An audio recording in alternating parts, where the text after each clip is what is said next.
Erwin Lian is a professional artist, teacher, and the genius behind the Perfect Sketchbook, an outstanding sketchbook made for watercolor painting.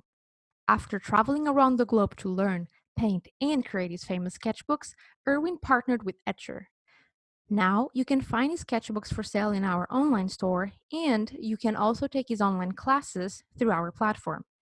More information on that later on this episode, so please join us today as we talk about what's stopping you from leveling up your art skills, why watercolor can be so frustrating to learn and teach, Erwin's thought process behind picking an art career, and why failure is essential to your artistic growth. Hi, I'm Anya, and this is Make More Art, a podcast by Etchr meant to inspire you to keep on creating. Now let's hear from our guest. Please tell us about the time that you realized art was something you wanted to do for a living. I think it's probably in high school when I took interest in the subject and was really good at it. And at the same time, it was also the time when I tried out different jobs out there and realized that office jobs and the various other different jobs in the factories or in the office was not something that I wanted to do. So that kind of reinforced the fact that this is something that I should explore as a career since I'm good at it and I like it and I could possibly do it for a bit versus other occupation that I couldn't. I think I always thought that I could make a living out of that because I don't think there was like a point where I think that wasn't Interesting. possible because I thought that there's so many designers out there, there's so many applications out there, but I think obviously when you get older the question is how much money do you want to make versus whether you can make a living out of that. How good of a living do you want to be? And that is where the many different things set in later on in life, like what do you want to do after that, once you found out that maybe this career doesn't pay as much as that career, do you want to shift, do you want to repivot, do you want to change, Yeah, so when you realized that could be a job, what kind of job did you see yourself in art related? Yeah, so I didn't do enough groundwork when I was younger, but I thought the more apparent ones were obviously stuff like graphic design, things that sort of have a commercial value in art, so that was what I kind of gravitated towards. Something that was safe, but yet safe in the sense that there seems to be jobs that is related to it, careers that's related to it, so I wanted to go towards that. And then when I was in school, computer animation was just starting out, where there was Jurassic Park, that there was this hype around making 3D movies and stuff like that. So that was something that kind of gravitated towards of just took interest in. So for you, art as a hobby was not an option? I would say so. So I guess I have always set on to that trajectory of going towards art-related subjects or career after high school, going to college for it and also after college doing something related to it. So I was on a mission to do that. Then you became more of a professional artist. You started doing a lot of plein air. I never really started doing plein air right away, actually. I mean, I have always been, like I say, going in towards an art and design career. Because when I started as a motion graphic designer for TV station and do some visual effects. And then go into other aspect of design. And then becoming an art teacher. Or even teaching people different art-related or design-related subjects in the university. So, but I have always been trained as an artist in art school. But I never thought it was feasible because fine art is just, to me, even until today, not very feasible. But I love doing that. And I only started to really pick that up when I was traveling. Sort of like a side hobby. And that's possibly why I started the sketchbook, because it was just me really into it and not really projecting a career out of it, but I was just enjoying it, so I just made that and it just evolved and progressed along the way.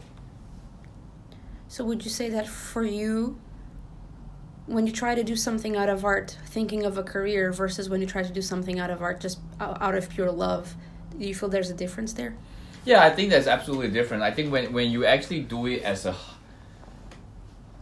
leisure activity or even like a hobby, but without the stress of actually trying to profit from it, it's a lot more liberating than having to create some sort of monetary value from it. So for me, I find that good.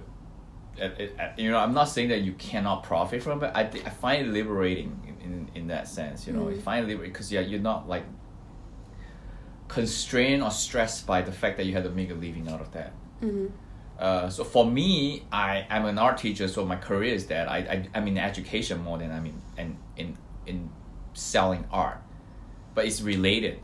But I definitely don't have the stress of, say, some of my friends who are in fine art, for instance.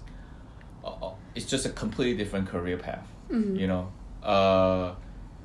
so that's my take on it, but obviously different people take on it differently. Yeah, of course. It's a personal thing. Sure. How and tell us about your biggest art struggle. I think even though I say that I don't do like, I don't monetize on like painting and stuff like that, but I kind of do, because sometimes I do commission work as well. Sometimes I sell painting as well, for sure, like, but not on a full-time basis. But when I do that, I do take on the stress of that as well. For instance, if I take on commission job from different places, I find that a challenge to juggle between being creative with your own input with various other people's input. Like when you're on commission, you're basically trying to produce something to their requirement, and yet you want to have a little mark of yours. It's really tough sometimes, because you maybe have a different idea on how things should be, but those are completely written off by somebody else just because they have a different agenda. So that part I find it really challenging. So and how did you overcome that, or is it a constant struggle? I think as I get older or mature as a person, I find it a lot easier to deal with, because I start to look at things from a different perspective. And I also find that the canvas doesn't have to be limited to, it doesn't have to be limited to a canvas. I take everything else as like a canvas. It's like even business, I think the way people deal with business is also very creative, and there's a lot of different synergy with the way you think. And so I guess in a nutshell, I kind of was able to deal with this kind of stuff more as I get older, because I could accept that is the process. And so it's still a challenge. I'm not saying it's not a challenge. It's something that I can deal with it better now. Tell us about the time you grew most as an artist. I think that was definitely when I was in art school. Okay. I think the time and dedication that we had when I was in art school, I went to a very traditional school with a very rigorous foundation program, and that forces all of us to have some time to do traditional art isolated from everything else. Like, we didn't bother, not that we didn't bother, we were kind of forced to do things for the sake of art, so we were learning about art like the way which we, a lot of times you don't have the luxury of doing it, because like I think a lot of school these days comes in with a very business and commercial objective, like you're doing this for a client, you're doing that for this and that. But when we were doing our foundation year in art school, it was really solely understanding the various foundation, like colors, shapes, and so that really ground us, like oil painting, acrylic painting, traditional medium, ground us with the skills, and also like it just gave us this opportunity to learn about art just for the sake of art, And I think that was like the most valuable time, because we're not contaminated with this like stress of trying to do something for a client only when we major and specialize in something. So the foundation years in the art school was probably like my biggest growth as an artist, I feel. Because you're just focused on the art and nothing else. Yeah, not yeah. business, not Yeah. And because you were focused on it, you just focus on it, you know, and then you grew a lot. It's because you're going through this training, and that is something that I don't get after that, like, you know, because like you don't have like a full 1 to 2 years outside of graduation to focus on painting, like, really, you know, because you have to make a living. You have to make a living, obviously. Job. Yeah, exactly, you know. So that is something that I really, I may not have enjoyed that much when I was in school, but now come to think about it, I really appreciate that I went through that. You became very appreciative. Yeah, I do understand. Because the growth of that could not be obtained right now. Like, I couldn't dedicate 3 years to just painting unless I made a lot of money and retire right now, and then oh my god, I can completely do that, right? But when I was in that situation of 2 years, consistently given tasks to do to improve, and it's that. like learning to play the piano for 2 years. You get really good at it, you know. That's all you focus on. That's all you focus on. All your energy is there. Yeah. And then you technically or like even conceptually, you're like so strong because you're all doing that, you know. Because you said something to me the other day that I found very interesting. So you were doing a painting of this dog, and you primed the paper and you laid the foundation for the painting. Right. And then you mentioned that many of your students, or most of your students, struggle from that point onwards when you have to start thinking about adding the shapes and adding the shadows and where to add what with watercolor. So looking at people, looking at our audience listening to this podcast right now. Sure. And if they're struggling with moving forward when starting a painting, and let's say that they're stuck at that stage that you mentioned, you know, they laid the foundation for the painting, and now they don't know how to keep going. What would you like to say to them? I think as my experience as an educator over the years is that I realized that people are always wanting results. And the fact that you're so stressed out with trying to get to excellence right away is a problem. And I think a lot of time people do okay with the first stage of priming, but because they could not envision how it could get to the final point, they stressed out and they gave up. It's like you're trying to go to an end destination, but you don't know how to get there. So the first step seems to be the same steps as somebody else, but nobody show you the in-between. So you're not sure. Is this the correct way to do it? Is this not? So until you experience it yourself, it's really hard to get there. And it's so easy when you look at somebody who can do it. But when I look at some of my students, they couldn't envision how something like that during the primary layers, like the first few layers, are kind of like loose and like rough. They couldn't see how it could develop to something refined. And that takes a lot of practice, a failure, and trust. You know, so the only thing is you have to go through the failures. You have to go through a lot of iteration of trying out, because it's different from everybody. Like, and it's also interesting to note that when you teach art, a lot of time I'm contradicting, you know, what I'm saying. Like, I might be saying, warm color is really important to lay down for it, and sometimes I put cool colors in there. And this is something that's hard to explain, you know, because different scenario calls for different solution. It's not at all out application, all out solution. And it takes a lot of experimentation, which is why it goes back to what I say, like during the foundation years, I had a lot of time to practice and fail and learn.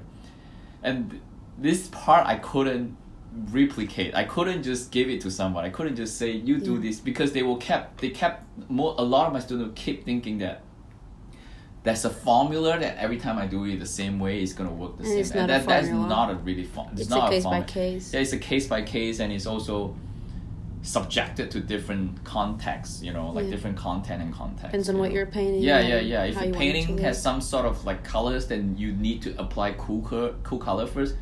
You got to do it, you know. And it's not saying that laying cool colors first is bad or wrong, you know. It depends. Sometimes I do that too. Can be right or wrong for the subject. So, and so this is the part that I think is frustrating. Some of my students say that, you say this and how come you're doing that, you know, or you say that but you're not doing that. And this is the part that takes experience and also like experimentation and also like failures. So you get your students to try both, first with warm and first with cool, for example, in this Well, scenario. I always try to teach it that the more conventional way. Obviously, I have a set of instruction, and they try a certain subject, just to kind of taste success. But to really be able to do it with different subject and different contexts, it takes a lot of like trying out, you know. And sometimes you fail. Like sometimes I don't do a good job myself, you know. And it's just a matter of trying out. Failure is part of the process. Yeah, which is why you take a sketchbook and just keep drawing, you know. But a lot of people, you know, they want that perfect sketchbook, you know, with not perfect sketchbook like the one I'm selling, but the perfect sketchbook with every single page full of like perfect drawings. And once they see one drawing in there that's garbage or that doesn't look that good, they hate themselves, you know. And I think that is always this ideal that people are shooting for, and then this like setback that really put them all the way back, you know. So my advice is just to keep going at it, you know, like and seriously, like, who cares except for yourself, you know, like, you know, if you don't care, like nobody else is care, you know, like, and it's failure is just part of it, you know, so embrace it. Yeah, so that's basically my message to students, you know. Yeah.